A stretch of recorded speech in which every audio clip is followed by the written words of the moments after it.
So in this video, we're going to talk about what is organizational culture. And we're going to start with a basic definition.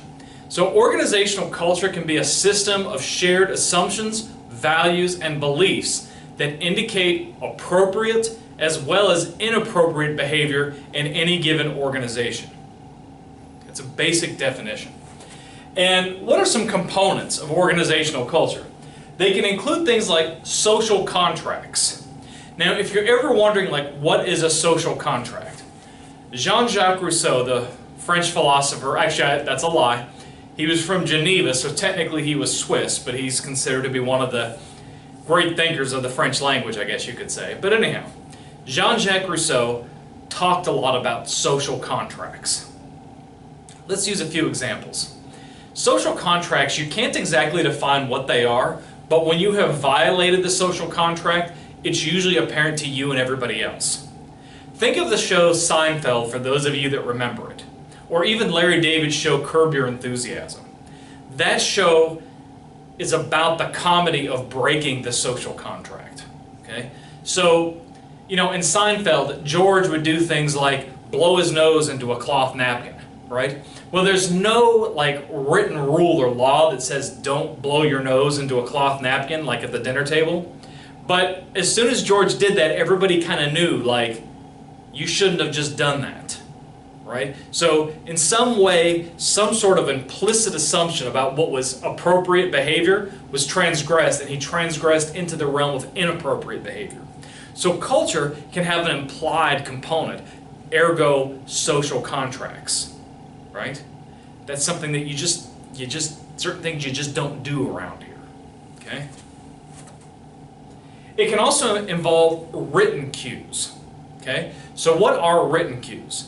I think about when I was in the Army, they always had the Army values, like pictures of people doing something with the Army values, posted all over the workplace. And I mentioned this before in some of these videos. There'd be the specialist, with his rifle and his war paint on, doing that. And, that's supposed to make you, embody the Army value of courage, right? So that's a written cue.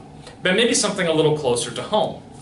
When I was in graduate school, I went to graduate school in France, and they had pictures all over the university for different kinds of things. It'd say, we don't tolerate sexual harassment here, and if you feel that you've been sexually harassed, call this person. It'd have a picture of a sexual harassment coordinator. Call this person, have their name, their email address, their telephone number, and their office number, so that was somebody that you knew you could see. And the implication that went with that is, don't sexually harass. It's not tolerated. That's what these written cues kind of reinforce. Okay? Now, it's really hard to explain what an organization culture is in isolation, but you can usually understand organizational culture when you compare it to another organization. So I've experienced a lot of different organizational cultures. It was really, I think my first intro to it was when I joined the Army. Now when I was in the Army, I worked in personnel. So personnel officers normally don't stick with the same unit throughout their career. In fact, they move to different kinds of unit types. So most notably, I worked in a missile defense unit. So one of those, if someone shoots a missile at you, they have these missiles that'll shoot down those missiles. I worked in one of those kinds of units. I ran post offices, so kind of a blend between federal civil service and military personnel. And then I also worked in a military police unit, specifically working in corrections. And each of these different kinds of organizations, although it was all within the Army, they all had very, very different ways of doing things. The air defense people, I don't know if it's still the case, but at least when I was in, they were really high tech and, maybe nerdy is not the right kind of word, but they were definitely kind of the tech people. They liked showy, fun things. And of course they loved hard work. I mean, the number of hours people in missile defense put in was just ridiculous. And then, when I went to the post office, I had to deal with civil servants, and some of the rules were a little bit more lax when it came to dealing with civil servants, and everybody had to go home at 5 o'clock and that kind of thing. And then when I worked in an MP unit, military police corrections specifically, somehow it felt like that was the Army from the 1980s. Things weren't exactly technologically savvy or flashy. It was a very different kind of organizational culture, right? So I had culture shock each time I went to different organizations within even the larger army. Again, you've also experienced this in jobs, like, right, you may go to one workplace and it's very lax and easygoing and creativity is the order of the day, i.e. theory Y, and you may go to another organization and it becomes apparent to you that this is theory X.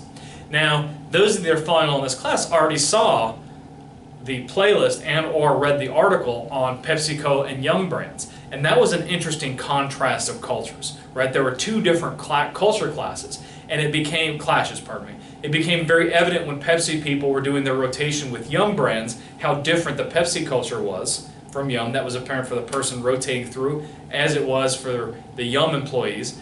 And of course, when they split off, it also became apparent that Yum needed a new culture, one that was different from Pepsi. So we see these things through contrasts. Even within universities. Now, some of you may have been to another university before you have come to where you are now, but I can certainly relate. This is my 4th academic job, and every university that I've been in has had very, very different ways of thinking, different ways of doing things, different values, and so the cultures are very, very different. Some are some are better for some things than they are in others, but it's still different either way. Okay?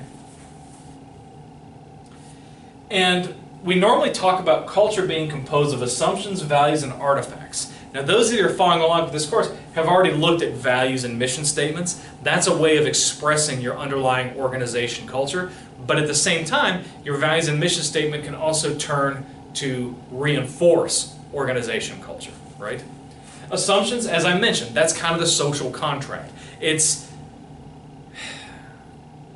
just the way things are done around here. You just can't quite explain it, but it's just a certain assumption. Now, organization culture may also be influenced by national culture or a regional culture. So in the U.S., sometimes people will talk about, well, in the South, things are done differently than in the Northeast, and they're done differently in the West Coast. And those prevailing cultures may have some sort of an influence on organizational culture, in particular with regards to assumptions. Okay? At the same time, we also have artifacts, and artifacts can be used to redefine culture. Now, if you're thinking, like, what's an example? I remember reading something that was really interesting. I knew somebody that worked for Toyota, and they explained that in their office at Toyota, everybody had an open working space. So it was just a bunch of flat tables, and the boss came in, greeted everybody, and he could see everybody in the room at any given time because he didn't have an office with walls. Other kinds of organizations, like I understand Microsoft, really values like quiet, tranquility, solitude, and so everybody has an office with a door they can shut. And so, quiet, tranquility, solitude, self-starting, have an office with walls. Those are the kinds of things that influence culture, those doors that you can shut. And I'll tell another interesting story that I think reinforces this point. When I was in graduate school, I went to graduate school in France, as I mentioned earlier in this particular video, they used food to reinforce your place in the hierarchy. This wasn't, well, academicians, faculty members, the nature of that work is very theory Y. But in some universities, the nature of administrative components is very theory X. That was the case in France. Faculty are kind of like artists when we do writing and how we teach and those kinds of things. But when it came to actually running the university, you had theory X. So it's kind of a culture clash going on. So in this particular university, there was a cafeteria for students. Okay? Student cafeteria food was horrible. Like, you waited in this crazy long line to get the food. Once you got there, it was nasty, assuming they didn't run out. It was horrible. Now, as a PhD student, I was considered an employee of the university for 2.5 days a week, which meant that 2.5 days a week I could eat in the staff cafeteria. Now, 2.5 days a week, yeah, I mean, you do the math, that means 10 days a month, or basically every other lunch, I could eat in the staff cafeteria. And there, I mean, the line wasn't as long. The food would sometimes make you sick, but not every time. The food was okay, right? It wasn't great, but it was okay. It was definitely better than the student cafeteria. Now, that was for lower level employees of the university and lower level faculty members of the university. Now, if you were somebody kind of special, like maybe a department head or a dean or something like that, they had another room over in that cafeteria, and you could order a 3-course meal with wine for lunch. That was kind of something special. You got to do that. It was a separate meal from everybody else. And students weren't allowed to eat in there ever. well, I can't say ever. As a PhD student, I got to eat in there twice. Once when I defended my PhD proposal, and once when I defended the actual PhD itself. So yeah, you could eat in there, on occasion, but it was really for the more VIPs.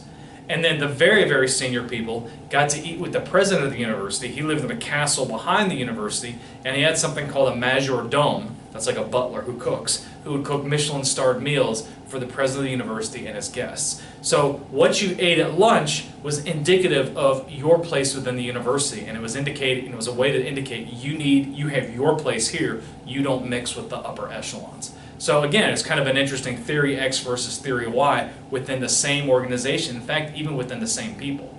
Deans, as artists, as researchers, as teachers, are very theory Y.